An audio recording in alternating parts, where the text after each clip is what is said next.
एक छोटा संस्मरण जरूर सुनाऊंगा मैं आपको। घटना कुछ ऐसी, बाला में सनातन धर्म सभा में रह रहा था और वहां पर संत निवास नाम से एक स्थान है अभी भी। तो वो एकमात्र स्थान था। अब तो वहां कई छोटे छोटे आश्रम बन गए। अपना भी एक छोटा सा आश्रम है उस नगर में। तो वहां पर संत निवास नाम से 5-7 कॉटेज थी अच्छी अच्छी, और वहां साधु आकर रहते थे। हमारे गुरुदेव बचपन में वहां पहुंचे, मेरे गुरु वहां पहुंचे, हरमिलापी जी महाराज के, शंकराचार्य, बड़े बड़े वहां चातुर्मास करने जाते थे, बड़े महापुरुष। एक बार तो जय कृष्णामूर्ति जी भी वहां एक दिन रहे, दिन में, ऐसा वो उल्लेख है। बड़े बड़े लोग पहुंचे तो उन्होंने कहा साहब हमारा प्रवचन रात का है, थोड़ा प्रवचन भी कर दिया करो, आप यहां रह रहे हैं तो। विशेष उत्सव है हमारे यहां, और उस विशेष उत्सव में कोई वक्ता हमने बुलाया नहीं, थोड़ी कथा कर दिया करो। साधु जो प्रवचन करते हैं उसको कथा कहते हैं, वो भाई कथा कर दिया करो। वो 11 दिन का कोई उत्सव उनका, बड़े कोई साधु बुलाने थे, उन्होंने बुलाए नहीं। 1-2 भजनी का गए और वो कहा भाई अवधेश आनंद ही कर लेगा। तो हमने कहा हम कर लेंगे। उनको हाँ कह दी, और पता लगा कि वो तो हमने दिल्ली भी वचन दे रखा है कोई, दिल्ली में ITO पर दोपहर के समय, वहां 1 से 2 के बीच में लंच समय में ब्रेक होता है और वो लोग प्रवचन करते थे। वो तो मैंने वहां भी समय दे रखा है कहीं। और बड़ी दुविधा हो गई, अब कैसे कहें, और बड़े संकोची, भाई इनके यहां रह रहे हैं, इनको ना करें, उनको हाँ करें। भोर में मैं जल्दी, चंडीगढ़ से एक बस चलती थी, डीलक्स लग्जरी कोच, उन दोनों चली थी। तो उससे हम जाते दिल्ली, दोपहर में प्रवचन करते दिल्ली, प्रवचन के बाद में वहां से फिर चल देते बस में। उसके टाइमिंग्स भी कुछ ऐसे थे, 7 बजे फिर अम्बाला, स्नान आदि करके 8 बजे मंच पे। किसी को पता नहीं लगने दिया हमने, किसी को नहीं पता लगने दिया। मैं इतना कह दिया भाई हमारा अनुष्ठान है और आना नहीं, भोजन भिक्षा लेकर हमारे पास नहीं आना, कोई विशेष अनुष्ठान है। लेकिन 9वें दिन संयोग से कोई पर्व पड़ गया और वो हमसे कहने लगे कि महाराज थोड़ा दोपहर में भी कुछ है अपने यहां। वो दोपहर में कुछ है। हमने कहा दोपहर वाला तो हमसे नहीं होगा। क्यों? हमने कहा दोपहर में तुम दिल्ली होते हैं। अरे वो चौंक गए, दिल्ली दोपहर में ये क्या होता है? हमने कहा जाते हैं, सोते कब है क्या? बस खूब सो जाते हैं। हमने कहा 10 बजे आपका प्रवचन आया होता है पूरा, आए हम, विश्राम हो जाता है, सुबह की गाड़ी से निकल जाते हैं, 6 बजे वाली गाड़ी से। तो एक व्यक्ति ने मुझसे कहा कि कोई अनुभव जरूर हुआ होगा आपको इस पूरी यात्रा में अनुभव क्या हो गया? भोर में 6 बजे उठकर जाना, 10 साढ़े 10 बजे दिल्ली पहुंचना, फिर वहां अपनी पूजा पाठ करके भोजन करके प्रवचन में जाना। वहीं कहीं एक घर ऐसा मिल गया था, फिर वही लोग मुझे बस में बैठा देते। अनुभव बताइए क्या हुआ है? मैंने कहा भाई अनुभव कुछ अटपटा है और वो बताने लायक नहीं है, आपको विश्वास नहीं होगा।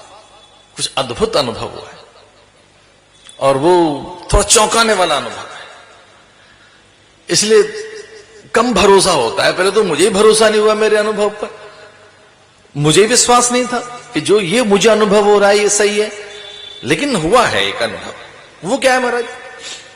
तो मैंने कहा हम लोग सुबह जा रहे थे बस में और मेरे ठीक सामने कोई पति पत्नी, और बहुत जल्दी वो छोटी सी उसमें एक लाइट होती थी, उस टिमटिमा रही है लाइट, उसमें पढ़ने का प्रयास कर रही है उसकी पत्नी। बीच में वो भी पूछता जा रहा है क्या हो रहा है, और दोनों निगाह मार के पढ़ रहे हैं एक उपन्यास। और उसमें ये हुआ कि बीच बीच में टॉर्च भी खोल लेते हो। तो मुझे लगा कि ऐसा पढ़ क्या रहे हैं ये इतने तन्मय होकर, और वो पढ़ते जा रहे थे और मुझे हल्की सी झपकी लग जाती थी उस समय। वो तंद्रा थी, ध्यान था, जप था, राम जाने क्या था। भोर में जैसे जप का समय है तो जप करते होंगे, कुछ और चल रहा होगा, एकाग्रता। अचानक कुछ ऐसा घटित हुआ, अचानक कि कुछ सायरन से बज रहे हैं, अचानक 2-3 एम्बुलेंस आकर खड़ी हो गई हैं, और फिर अचानक कुछ पुलिस दौड़ रही है, और बड़ा कुछ हो गया है, और वो एक कोई हत्यारे को पकड़ लिया गया है। कुछ इस तरीके का दृश्य मेरे सामने प्रकट हुआ। और वो बार बार वो दृश्य मुझे, और कुछ इस तरीके का। मैंने आंखें खोली और मैंने सामने जो बैठा हुआ था पति पत्नी, वो दंपति जो बैठे थे कपल, और उनको टोका कि भाई उसका मर्डर हो गया क्या, जो आपके उपन्यास में से वो पकड़ा गया आदमी। अरे उन्होंने तो उपन्यास बंद किया, मेरी ओर देखा। वो स्वामी आपको क्या, आपको कैसे पता लगा? मैं वो उसका मर्डर हो गया होगा और पकड़ा गया ना, वो एम्बुलेंस आ गई है सब ये, और इतना सब हो गया है। अरे वो उन्होंने मेरे बगल वाले सीट पे बैठे हुए आदमी को धकेला, उठिए हमको महाराज के पास बैठने दीजिए। आपको कैसे पता लगा? तो मैंने कहा ये इतने स्ट्रांग थॉट थे, इतने स्ट्रांग, इतने बलवान, आप इतने डूब गए थे, वो इतने गहरे विचार थे आपके, और मुझे थॉट आ ही नहीं सकता। तो मुझे एकदम ऐसा लगा कि सवेरे सवेरे इतना कूड़ा कचरा ये कहां से निकल कर आ रहा है। सुबह सुबह इस तरीके के कुछ थॉट्स आ रहे हैं मेरे ध्यान में जो बाधित कर रहे हैं। तो ये विचार वो बिल्कुल ठीक सामने हैं, और आप सामने वाली सीट पर और पिछली सीट पर कितने फीट का फासला होगा, कल्पना तो करिए। बिल्कुल आमने, बस वो सामने है और मैं पीछे हूं। और मैंने उनसे कहा कि ये विचार तरंगे यहां से उठ रही हैं और आप इतने, और वो लड़की की आंखों में आंसू बार बार, वो यंग कपल पहुंचते जा रहे हैं कि स्वामी जी हाँ मैं उससे जुड़ गई थी पात्र से, और वो इस तरह से कुछ हो गया है। तो इतनी गहरी एक विचार प्रक्रिया, कोई एक विचार नदी और उसकी तरंगें, अब नदी में से भाप उठे इस तरह से कि उसने एक वर्तुल बना लिया उनके आसपास, वो तरंगें वैसी हो गई और मुझ पे लैंड करने लगी। वो कई बार ऐसा होता है कि कुछ चीजें आप में आपकी नहीं होती, दूसरों का भी इनपुट होता है। कई बार आप में दूसरों का भी प्रभाव होता है, दूसरों की भी सोच होती है। कई बार दूसरों को ही पकड़ लेते हैं आप, क्योंकि मनुष्य में एक प्रवृत्ति तो बड़ी सक्रिय प्रवृत्ति है, या कि वो जन्मजात उसका स्वभाव है, और वो है मनुष्य अनुकरणशील प्राणी है। मनुष्य अनुकरण करता है, अनुसरण करता है, एक दूसरे का अनुगमन करता है, एक दूसरे के पीछे चलता है। लोक का अर्थ है, लोक माने गतानुगत को लोक, एक दूसरे के पीछे चलने वाला ही है लोक। लोक का अर्थ ये बताया कि गत का अनुगत करता है, लोग अनुगमन कर रहे हैं, हम एक दूसरे का अनुसरण कर रहे हैं एक दूसरे का। ध्यान में ऐसा भी होता है कि ऋषियों के विचार के साथ आप कनेक्ट हो सकते हैं। वो दूर जहां बैठे होंगे तो मुद्रा या मंत्र या भावना से जुड़कर, गुरु सत्ता से जुड़ने का अर्थ है कि उनके साथ आप कनेक्ट हो गए, उनके साथ। लगभग 350 माइल, इतने 350 मील तक कछुआ और कछुवी जाते हैं। अंडा देने के बाद निकल जाते हैं वो, अंडा देने के बाद कछुवी और अपने पूरे परिवार के साथ वो कछुवे कछुवी और समुद्र में से निकल जाते हैं दूर। वाइल्ड लाइफ पर काम करने वाले लोगों ने दुनिया भर की फिल्में बनाई हैं। संयोग से उस पर ग्रीन ऑस्कर अवार्ड जिसको मिला है वो बेदी ब्रदर्स हैं, वर्ल्ड रिनाउंड वाइल्ड लाइफ पे फिल्में बनाते हैं। संयोग से उनसे अति प्रेम है हमारा, अत्यंत प्रेम है। उनके यहाँ लालढांग में बगीचे से आम आते हैं मेरे लिए, कई बार वहां से ऑर्गेनिक राइस लाते हैं वो हमारे लिए, कई बार ऑर्गेनिक हल्दी लाते हैं वो। बहुत बड़ा काम किया उन्होंने, बहुत बड़े उपन्यासकार हैं। अभी उनके एक साधु नाम से बुक आई है, 15 साल का काम है उस पर। संयोग से उन्होंने मुझे और जसवंत सिंह जी और वो बीबीसी के जो रहे मार्क टली, बीबीसी का जो रिपोर्टर है मार्क टली, वो और मैं और पंडित अपने पंडित वो जसवंत सिंह जी, पंडित ही निकल गया मुंह से, राजनीति का पंडित समझ लो। हम लोग वहां थे दिल्ली में उसकी बुक लॉन्चिंग में, उनको ग्रीन ऑस्कर अवार्ड मिला इसी बात के ऊपर। 350 माइल वो जाते और पीछे पीछे गए बोट से, कैमरे लेकर, कितना खर्चा हुआ होगा। पिछले 10, 15, 20 सालों का उनका ये काम है कि ये कछुआ कछुवी अंडे देकर वहां कहां तक जाते हैं, क्या करते हैं, पीछे पीछे गए उनके, और फिर वो लौटकर वहीं आते हैं। तो कैसे उनको पता लग जाता है, फिर लौटकर वहीं आ जाएंगे कुछ दिनों के बाद उसी रेत में वहीं। आप कल्पना कर सकते हैं कि समुद्र के किनारे आप जाएं, हम तो कई बार गए समुद्र के किनारे वॉक करने के लिए, लौट कर जाएं तो आती हैं वेव्स और वो आती हैं लहरें, मिटा के चले जाती हैं निशान। पता नहीं लगता कहां से स्टार्ट किया था हमने। वो तो उसमें फुटप्रिंट्स मिट जाते, वो पद चिन्हों को, वो मिट्टी गीली है वहीं की वहीं सोख लगी, जल सोख लेता है, कोई निशान नहीं उनका। लेकिन वो कछवी और कछवा 1 इंच भी इधर उधर नहीं होते, सूंघते हुए अपने बच्चों के पास आ जाते हैं। कछवा कछवी अंडे देकर चले जाते हैं, और जब वो अंडे निकलकर उनके बच्चे बन जाते हैं तब उन्हें लेने के लिए, तो ये पता लगा, हमारे शास्त्र भी कहते हैं कि कोई एक तरंग है, कोई एक ध्वनि है, कोई एक अज्ञात एक संप्रेषण है उनके भीतर में से। ऑल द टाइम कनेक्टिविटी, हर पल उनकी संबद्धता किसी एक ध्वनि से, एक ध्वनि लगातार वो छोड़ते जाते हैं। तो एक ध्वनि उनमें से अज्ञात छूटती जाती है, वो ध्वनि चिन्हित करके कि यहां छोड़िए हमने ये ध्वनि, एक आवाज हमने यहां लगाई है, हम यहां से आरंभ कर रहे हैं, तो वो ध्वनि को वहां छोड़कर चले जाएंगे। और वो उस ध्वनि को, उस आवाज को छोड़कर गए और वहां से समुद्र में वो दूर तक जाते हैं, और फिर उसी ध्वनि को आकर पकड़ लेते हैं कि यहां हमारे बच्चे यहीं होंगे, और उनको वो पहचान लेते हैं। उनको फिर से अपने कुटुंब कबीले में, कोयल भी ऐसे ही करती है, अपने अंडे को कौवे के घोंसले में रख देती है कोयल, और एक ध्वनि उससे देती रहती है। ध्वनि, ये कई बार कोयल कुकू कर रही हो तो ये आपके लिए गाना नहीं गा रही, ये अपने बच्चों को बता रही है इस डाल पे मैं बैठी हूं और तू वहां है। ये जो कोयल कुकू करती है, आप क्या समझते हैं आपको गाना सुना रही है? ना ना ना, बड़ी चालाक है वो। तो वो अपने बच्चों को बता रही मैं यहां बैठी हूं इस डाल पर।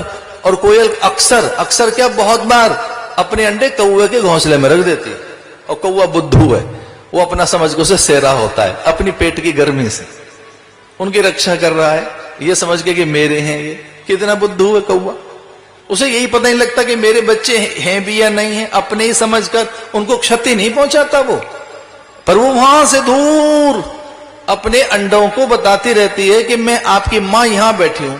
और वो अंडे निकलते हैं, उनमें से पंख निकलते हैं, और पंख निकलने के बाद उन्हें उड़ान भरना सिखाती है वहीं से, और एक दिन फुर्र से वो पंछी उड़ के चले जाते हैं। कहां? उसी डाल पर जहां उनकी मां बैठी है। वैसे ही कुछ साधकों का भी होता है, वो जन्म कहीं लेते हैं, पैदा कहीं होते हैं, अपने गुरु के पास अपने आप पहुंच जाते हैं, वो अपने आप पहुंच जाते हैं। वो किस कम्युनिटी से है, किस कास्ट से है, कौन सी कंट्री से है, कौन सी स्टेट से है, अपने आप आ जाएंगे। वो जो मंत्र की ध्वनि है, 2 प्रकार की सृष्टि बताई गई, एक है नाद सृष्टि, एक है बिंदु सृष्टि। नाद सृष्टि, एक है बिंदु। बिंदु सृष्टि माने जिससे हम पैदा हुए हैं, बिंदु माने माता पिता के बिंदु से, माता पिता के रजवीर से, माता पिता का जो गीलापन है, उनका जो संयोग बना उससे बिंदु प्रकट हो जाता है, युग्म बन गया। वो युग्म उनके माता पिता का जो वो आर्द्र कण है, वो युग्म युगल, और उससे द्विदल, और उससे लोम पैदा हो गए, उससे एक तरीके से ये शरीर बन गया। ये एक सृष्टि है। देखिए बिंदु, जैसे माता पिता संतान पैदा करते हैं और उनका हम परिणाम है। एक नाद सृष्टि, नाद में भी एक साधक का कोई एक अंश गुरु, प्रभु, ईश्वर, मंत्र, ऋषि, देवता, उस प्रकार की साधना के साथ जुड़ा होता है। उसे नहीं पता होता, उसे कभी नहीं पता लगता, पर वो उसकी जो सूक्ष्म चेतना है या जो उसका पिंड है, आध्यात्मिक पिंड, 2 प्रकार के पिंड है ना, एक तो ये देह पिंड, ये देह पिंड जिससे बना है, डीएनए करा के देख लो, पता लग जाएगा भैया किससे बना है देह पिंड। एक है आध्यात्मिक पिंड। तो जो आध्यात्मिक पिंड है, जो आध्यात्मिक हमारी सत्ता है, वो हमारे गुरु से जुड़ी होती है। वो हमारे ऋषि, उस ऋषि से, उस मंत्र से, उस छंद से, उस देवता से, उस साधन क्रम से, उस गुरु मंडल से, उस इष्ट से जुड़ी होती है हमारी साधना कि वो एक गली है, अज्ञात गली है। वो कहता है कि दिल धड़कता है यूं ही, लगता है कूचे यार में हूं मैं। कि जब मैं इस गली में आता हूं तो दिल धड़कने लगता है मेरा। जब मैं इस गली में से निकलता हूं कुछ कुछ होने लगता है, कुछ कुछ होता है, मुझे पता नहीं क्या होता भाई, क्या होने लगता है। तो फिर अपने आप ही लिखा उसने कि दिल धड़कता है यूं ही, लगता है कूचे यार में हूं मैं। ये कूचा मतलब इसी गली में कहीं वो रहता होगा मेरा वो स्वामी। आध्यात्मिक तौर पे कोई एक हमारा संबंध है। जैसे वो भले ही पशु था, लेकिन हां अति स्नेह में, मोह में, आसक्ति में ही सही, पता नहीं किस ढंग से वो आसक्त हो गए महात्मा भरत, और उन्होंने जीवन भर की तपास साधना अपनी, देखो कहां आसक्ति हुई उनको मृग बाल में। तो मृग बाल से इतना स्नेह हो गया उनको, नदी में डूबते हुए एक मृग को निकालना है महात्मा, और महात्मा का हृदय बड़ा कोमल होता है, उसे लगा ये बालक है और इसकी मां मर गई है। दरअसल में एक नदी पार कर रही थी कोई मृगी, वो सगर्भा थी, गर्भवती कोई मृगी, और वो सिंह की दहाड़ सुनकर उसने नदी पार की प्राण रक्षा के लिए, पर वो लगभग गर्भ पक सा ही गया था। तो उस छलांग लगाते समय मृगी तो कूद गई, नदी पार कर गई, लेकिन उसका बच्चा हो गया उसी समय, छलांग जब वो लगा रही थी। तो जब बालक हुआ तो धार में गिर पड़ा नदी की, बहने लगा, डूबने लगा, मरने लगा। महात्मा ने निकाल लिया बालक को और उसे दूध का रस देकर, फलों का रस देकर उसके प्राणों की रक्षा की। अब इसकी मां मर गई है, और जब तक ये बालक थोड़ा बड़ा नहीं होता इसे दूध वगैरह पिलाएं, फल खिलाएं, उसकी सेवा में लग गई। तो उसी में मन रम गया उनका, महात्मा भरत का। उसे मंत्र दे दिया। महात्मा भरत जो मंत्र जपते थे, महात्मा भरत जो साधन भजन करते थे, महात्मा भरत जो स्तुतियां करते थे, महात्मा भरत का जो भी ढंग था, वो धीरे धीरे उसे बता रहे हैं बालक को, मृगबाल को। उसका परिणाम क्या हुआ कि वो राजा रघुगण बनकर आया अगले जन्म में, रघुगण। और वो फिर भरत के पास पहुंचा।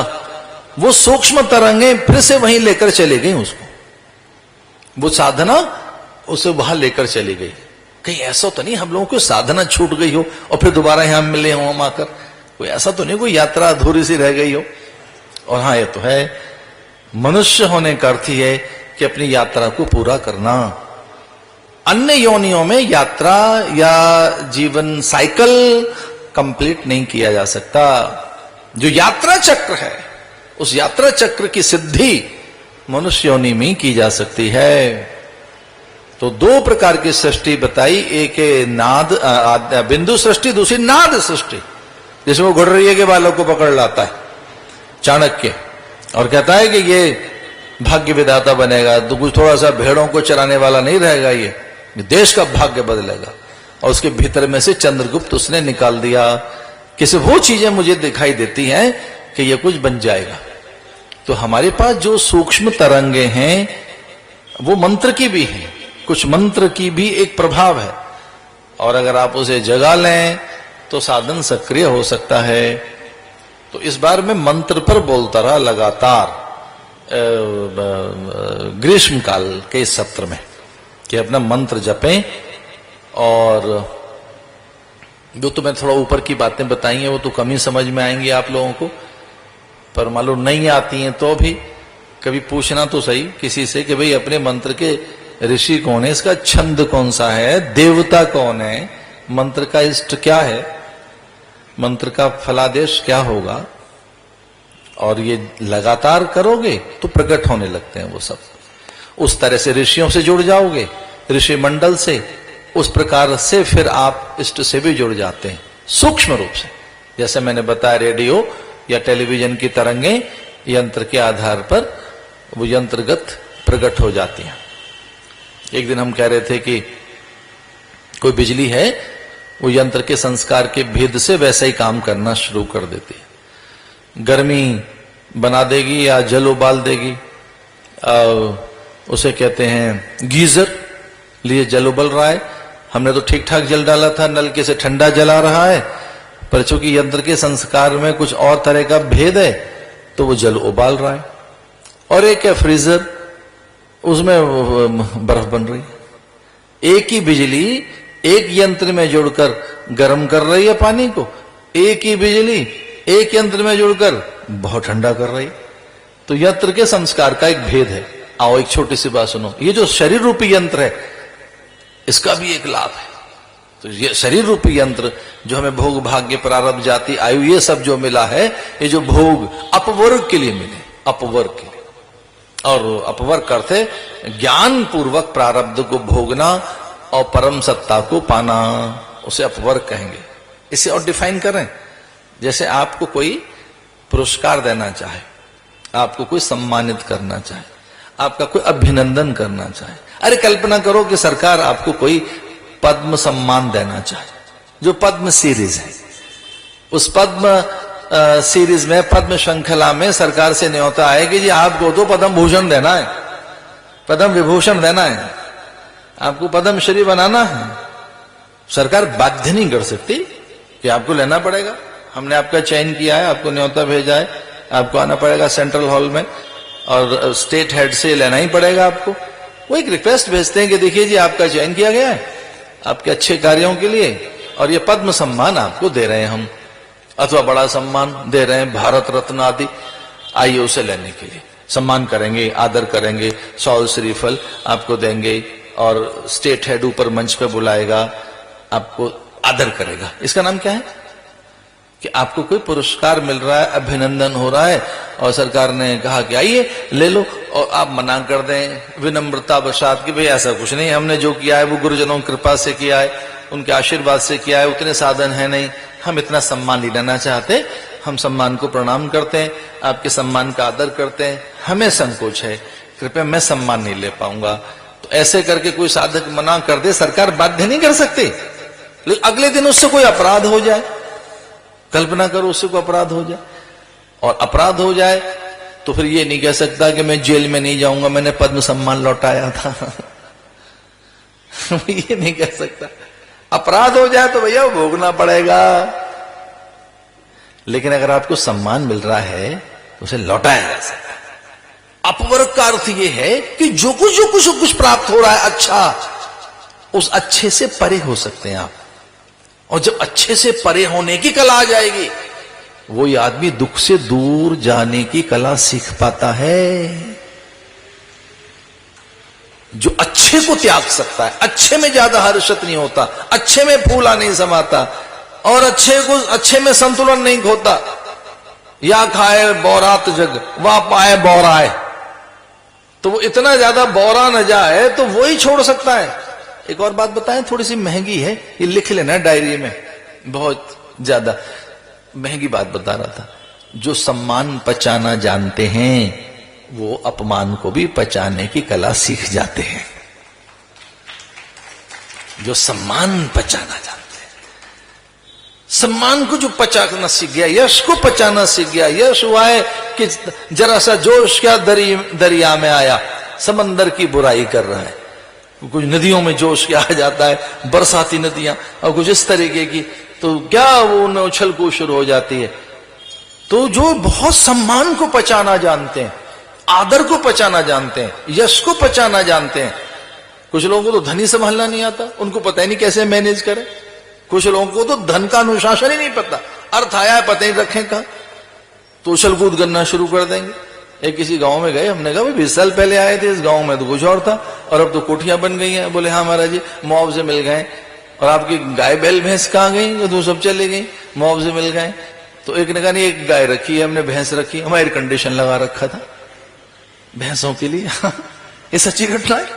बादली की, दिल्ली के पास की समयपुर बादली इस तरफ की, ये रोहिणी वगैरह का जो इलाका था, पीतमपुरा ये वाला, जब मैं साधु था फक्कड़ था तो उन दोनों में मुनि मंडल के साथ घूमता, तो वहां कुछ और दृश्य, बाद में कुछ और दृश्य हो गया। और फिर बाद में पता लगा कि उनके तो सारे पैसे खो गए। हमने कहा अब क्या हुआ? कि बोले मेरा वो हमको संभालना नहीं आया ना, इतनी सब मुआवजे मिले, हमको तो पता नहीं, उद्योग हमको लगाना आता नहीं, इन्वेस्ट ढंग से हमने किया नहीं, निवेश करना हमको आता नहीं। वो सब तो सबने बड़ी गाड़ियां ले ली, बड़े बंगले बना लिए और सब एंजॉय कर रहे हैं, पैसे फूंक फांक दिए उन्होंने, पता ही नहीं कैसे करना है। ये बहुत कठिन है। जो लोग कहते हैं कि दुख से कैसे बचें, तो सुख में, या जो बहुत अधिक आदर को पचाना जो आदमी जानता है, जो यश जिसको डाइजेस्ट करना आ गया, भैया अपयश में वो कम से कम विचलित होता है। अपयश उसे दुखी नहीं करेगा, दुख उसे कम से कम दुखी करते हैं। जो सुख में संयम रखता है। इसे मान अपमान, हानि लाभ, जय पराजय, मान अपमान, हर्ष शोक, ये द्वंद्व है। ये जो हानि लाभ, जीवन मरण, यश ये जो है हर्ष शोक, जय पराजय, मान अपमान, इनमें जो सम रहता है, जिनमें शांत रहता है, जो विचलित नहीं होता, उसका नाम साधक है। तो अपनी ऐसी तितिक्षा अपनी पक्की करो, अपने में दृढ़ निश्चयता लाओ। वृक्ष जैसे बनो, सहिष्णु बनो, धरती जैसे सहनशील बनो। रोज धरती पे रहते हैं, कुछ तो सीखें। धरती को छू के उसकी माटी को, रोज बादलों के आसपास रहते हैं, उनसे उदार बनना सीखें। हम रोज रहते हैं सूरज चांद के पास, तो उनसे तेज चांदनी प्रकाश जीवन उदार समरूप से बरसना और देना सीखें। कभी पर्वतों के पास जाएं तो बड़े कैसे हैं वो, स्थिर कैसे हैं वो सीखें। झील दरिया के पास जाएं तो उससे बहना बटना, स्थिर और गंभीर रहना सीखें। और जब उनके पेड़ पौधों के पास जाकर पत्ता आदि लें तो उनसे कुछ ऐसा सीखें। इसे कहेंगे प्रयोग धर्मा उपासना। क्या कहेंगे इसको? प्रयोग धर्मा। तो प्रयोग धर्मा बनी, अपनी उपासना को जड़ नहीं चैतन्य बनाइए, रसीली बनाओ, थोड़ी सहज बनाओ, और फुर्र से उड़ गई चिड़िया की तरह से आपकी उपासना इतनी बनाओ कि जल्दी हो गई पूरी। वो इतने डूब गए आप उसमें, समय का ही नहीं पता लगा आपको। नित्यम ध्यायन्ति योगन, तो मंत्रों को नित्य योगी जप रहे हैं, और वो सब देने वाले हैं। कामदम मोक्षतम, काम मोक्ष धर्म क्या नहीं देता मंत्र। तो मंत्र का जाप करना। एक दिन मैं ऐसा भी कह रहा था कि मंत्र जपते जपते अपना प्रभाव पैदा करने लगते हैं, और फिर वो वैसे ही आपको बना देंगे जैसे वो स्वयं है। तो निष्ठापूर्वक अपना मंत्र जपो, अपनी साधन के अनुरूपी स्वाध्याय करना चाहिए। कुछ कौतुकी ग्रंथ नहीं पढ़ने चाहिए, कुछ इस तरीके के, वैसे ही यथार्थ जो आपके साधन के अनुकूल है। तो जैसे अपना ब्रह्म सूत्र, गीता, उपनिषद आदि, भागवत, रामायण, इन ग्रंथों को निरंतर बार बार लगातार पढ़ते रहो। योग वशिष्ठ। एक दिन मैंने ऐसा भी कहा था कि एक दिन डिबाड़ा उत्तरकाशी में जब ऊपर गया मैं, तो वहां मैंने पूछ लिया कौन सा ग्रंथ चल रहा है। तो उन्होंने कहा 30 साल पहले भी योग वशिष्ठ चल रहा था, अभी भी चल रहा है, आगे भी चलता रहेगा। हमने कहा कौन सा ग्रंथ चल रहा है महाराज? कहने लगे 30 साल पहले भी योग वशिष्ठ चल रहा था, अब भी वही चल रहा है, कल भी वही चलेगा। निष्ठा की बात है। कही जाए एक तपोवन कुटीर, वहां पे चल रही है गीता, कहीं चल रहा है उपनिषद। एक पढ़ो, कोई अपने अपने साधन के अनुकूल जो ग्रंथ हैं उन्हें पढ़ो, कौतुकी ग्रंथ नहीं। कुछ उस तरीके के जो कौतुक वाले हैं कि 2 के 4 बना देंगे, ऐसा करने से वशीकरण हो जाता है, वैसा करने से कुछ और मिल जाता है, दूसरे के मन की बात जान लोगे, ऐसे ग्रंथ नहीं पढ़ना। कौतुक वाले विस्मय पैदा कर दें, सिद्धि हो जाती है। और एक बार एक महात्मा हमारे पास आके, ब्रह्मचारी था बेचारा, सीधा साधा भोला भाला, और साधु तो भोला होते ही, और कुछ ज्यादा ही भोला था। और मुझसे वो कहने लगा 2-3 दिन राम बाला के आश्रम में। बोले महाराज एक जरूरी काम है, भाई पूछ ले एकांत में। अरे एकांत कोई नहीं है, फिर पूछ ले। तो उसने कहा महाराज फिर बता ही दीजिए। हमने कहा क्या पूछना है, क्या बता दें?